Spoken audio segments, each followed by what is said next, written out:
Hey everyone, welcome back to Linux for Beginners. Quick recap. Last time we talked about what Linux actually is under the hood. Today, we're talking about something way more hands-on, how you actually sit down and use it. Today, we're talking about user interfaces. Because here's the thing, Linux doesn't force you into one way of working. You get to choose how you talk to it. By the end of this video, you'll understand everything from clicking an icon on your desktop all the way down to typing a command and knowing exactly what happens behind the scenes. Let's jump in. Let's start really simple. Your computer deep down only understands electrical signals, ones and zeros. You don't speak that language and it doesn't speak English. So something has to sit in between the two of you and translate. That translator is the user interface. Whatever you do, clicking, typing, even touching a screen, it's converted into something the operating system can actually act on. And on Linux, you're not locked into just one translator. You get to pick. Option 1 is the GUI, the graphical user interface. This is the one basically everyone's already used, whether that's Windows, Mac OS, or an Android phone. Icons, windows, a mouse pointer. Option 2 is the CLI, the command line interface. No icons, no mouse, just a blinking cursor waiting for you to type. It looks intimidating at first, but stick with me. By the end of this series, you'll actually prefer it for a lot of tasks. Let's zoom into the GUI first, since it's the one you're already comfortable with. Take a look at this. This is a real Ubuntu desktop. If I hadn't told you it was Linux, this could easily pass for any modern operating system. That's actually one of the biggest myths about Linux. People assume it's all black screens and green text. Most of the time, it looks exactly like this. Notice there's zero typing required here. You move the mouse, you click, you drag a window from one side of the screen to the other. The same muscle memory you already have from any other OS carries straight over. Every single thing on the screen is a visual stand-in for something happening underneath. That folder icon, it represents a directory on disk. That trash bin, it represents a delete operation. You're never actually seeing the real system, just a friendly picture of it. And that's exactly why almost every beginner distribution boots straight into a GUI like this one. Nobody wants to stare at a blank prompt on day one. Now here's something a lot of beginners don't realize. That desktop you just saw isn't actually part of Linux itself. It's a separate piece of software called a desktop environment, and you can genuinely swap it out. The one you just saw was GNOME. That's Ubuntu's default. It's intentionally minimal. The people who build it care a lot about not cluttering your screen with options you don't need. The other big one is KDE Plasma, used by default on Kubuntu, which, fun fact, is just Ubuntu with KDE instead of GNOME. Where GNOME says, here's one clean way to do things, KDE says, here are 20 ways, pick whichever you like, right down to changing how the taskbar behaves. Some people love that level of control. Some find it overwhelming. Totally a personal taste thing. All right. Now for the part that actually makes Linux, Linux, the command line. This is what it looks like in practice. I typed one word, ls, hit enter, and it printed out everything in that folder. No clicking, no scrolling through menus, just a direct question and a direct answer.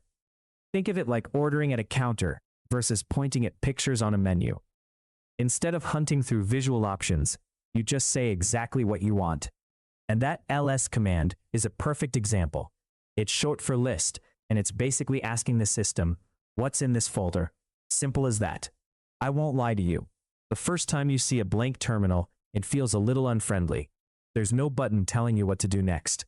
But that discomfort fades fast, and what you get in return is real speed. Here's the real payoff, though. Say you need to rename 500 files. In a GUI, that's 500 clicks. On the command line, that's one line of text, and it's done in under a second. That's the kind of thing that turns people into command line converts. So which one should you actually use? Honestly, this isn't an either-or question. Most Linux users move between both, depending on what they're doing. If you're brand new, the GUI is obviously easier to pick up. You can poke around and figure things out visually. The CLI demands that you already know what you're looking for. But once you know a handful of commands, the CLI wins on speed every time, especially for anything you do over and over. This is a big one. You genuinely cannot automate mouse clicks the way you can automate a line of text. That's why literally every server, every deployment pipeline, every piece of automation in the tech industry runs on the command line. There's also a practical reason servers skip the GUI entirely. Drawing windows and icons costs memory and processing power that a server would rather spend doing actual work. And when you need to do something very specific, like changing one exact setting buried 3 menus deep, a CLI just gets you there directly, instead of hunting through screens. Now, here's a word you'll hear constantly once you start using the command line: the shell. And it's worth understanding properly, because it's not the same thing as the terminal window. See this blinking cursor here, just sitting and waiting? That's not the terminal doing that. That's the shell. The terminal is just the window on your screen. The shell is the actual program running inside it. Think of the shell as a very literal-minded assistant. You give it plain instructions, and it goes and figures out how to make them happen. More precisely, it takes the text you typed, works out what you actually meant, and passes that along to the kernel. The deep core of Linux we talked about last time, to actually get it done. So anytime you open a terminal app or log into a server remotely, a shell is quietly starting up in the background before you even see that first prompt. And this isn't a Linux invention, by the way. The whole idea of a shell goes back to Unix, the operating system Linux was inspired by decades ago. Let's actually slow down and trace what happens the instant you press enter on a command. Because this is one of those things that just clicks once you see it laid out. Say you type ls and hit enter. Right now, that's just letters on a screen.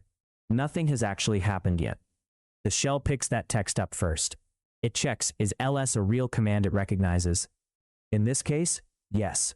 The shell then hands that request off to the kernel, which is the part that actually has permission to go dig through the file system and gather that information. The kernel sends the results back up to the shell, and the shell prints them out on your screen, which is that file listing you saw a couple slides ago. But here's the important part. What if you type something that doesn't exist, like banana? The shell never even gets to the kernel step. It just stops and tells you it has no idea what you meant. Here's a distinction that trips up a lot of beginners, so let's clear it up now. Not every shell starts the same way. A login shell is what you get the moment you actually authenticate.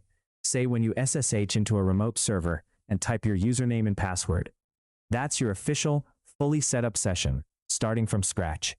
A non-login shell is different. It's what starts up when a program just needs to quietly run something without any of that ceremony. For example, when you run a script or when one program calls another behind the scenes, it's usually spinning up a shell like this. No login screen, no questions asked. Now, the shell isn't actually one single program. There are several different shells out there, each with its own personality. You'll mostly see these four. SH is the original, the Bourne shell, dating back to the earliest days of Unix. It's still around today, mainly because it's so lightweight and predictable, which makes it a favorite for writing scripts that need to run reliably everywhere. Bash is the one you'll actually be typing into most days. It took everything good about SH and added the comforts you'd expect, like being able to press the up arrow to reuse a command you already typed. CSH took a different approach entirely. It borrowed its syntax from the C programming language, so if you already know C, some of its scripting will feel oddly familiar. And KSH sits somewhere in between, Bourne shell compatible, but faster with extra features like built-in arrays baked right in. So out of all of those, why does basically every distribution default to Bash specifically? Let's go through what actually makes it so comfortable to live in day to day. First, command history. Ever typed a long command, made a typo, and had to retype the whole thing? Bash remembers everything you've run, so you can just tap the up arrow instead. Line editing means you're not stuck retyping from scratch if you spot a mistake. You can move your cursor around inside the line with the arrow keys, just like a text editor. Job control lets you kick off something long-running, send it to the background, and keep using your terminal for other things in the meantime. Functions and aliases let you build your own shortcuts. If you find yourself typing the same long command every day, you can compress it down to 2 or 3 letters. Large indexed arrays mean Bash can hold on to lists of data for you. Useful the moment you start writing anything more than a one-line script, and it can even do math for you directly at the prompt. No need to open a separate calculator app just to add 2 numbers. Okay, that was a lot. Let's bring it all together before we go. Linux gives you 2 doors in, the GUI for anything visual and mouse-driven, and the CLI for anything typed. The look of that GUI comes down to which desktop environment you're running. GNOME on Ubuntu, KDE on Kubuntu, and plenty of others out there. Behind every CLI session sits a shell, the interpreter translating your typed commands into something the kernel can actually execute. Shells come in a couple of flavors, login and non-login, and a handful of families like sh, bash, csh, and ksh. And bash specifically is the one doing the heavy lifting on most systems you'll ever touch. Next time, we're not just talking about the shell anymore. We're actually going to open one up and start typing real commands together. And that's a wrap for this video.